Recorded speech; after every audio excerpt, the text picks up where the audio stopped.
मैं बिंदु देवी आप सभी लोग का स्वागत करती हूँ अपने यूट्यूब चैनल पर। आप सभी लोग के सामने एक मंडप गीत सुनाने जा रहे हैं। आप लोग सुनिएगा और कमेंट बॉक्स में बताइएगा हमारा गीत कैसा लगा। हे जी सुनीला भसुरु जी करेला नौकरी, हे जी सुनीला भसुरु जी करेला नौकरी। आज मड़वा में देखब कमाई सगरी, आज मड़वा में देखब कमाई सगरी। टीका वाले अइला भसुरु भी दिया ले अइला, टीका वाले अइला भसुरु भी दिया ले अइला। ए जी नाथिया के बेरिया बैठे कगरी, ए जी नाथिया के बेरी बैठे कगरी। आज मड़वा में देखबो कमाई सगरी, आज मड़वा में देखबे कमाई सगरी। हे जी सुनीला देवर जी करेला नौकरी, हे जी सुनीला देवर जी करेला नौकरी।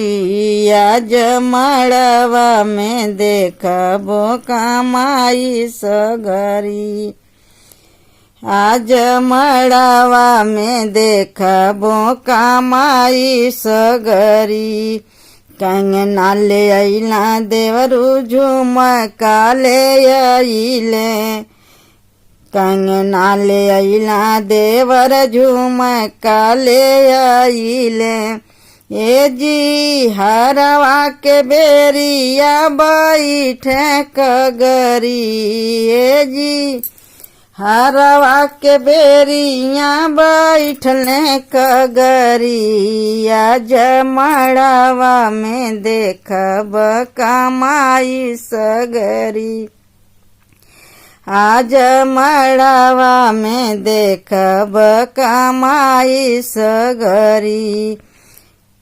हे जी सुनीला ससुरु जी करेला नौकरी, हे जी सुनीला ससुरु जी करेला नौकरी। आज मड़वा में देखबो कमाई सगरी, आज मड़वा में देखबो कमाई सगरी। चुनरी ले अइला ससुरु साड़िया ले अइली, चुनरी ले अइली ससुरु साड़िया ले अइली।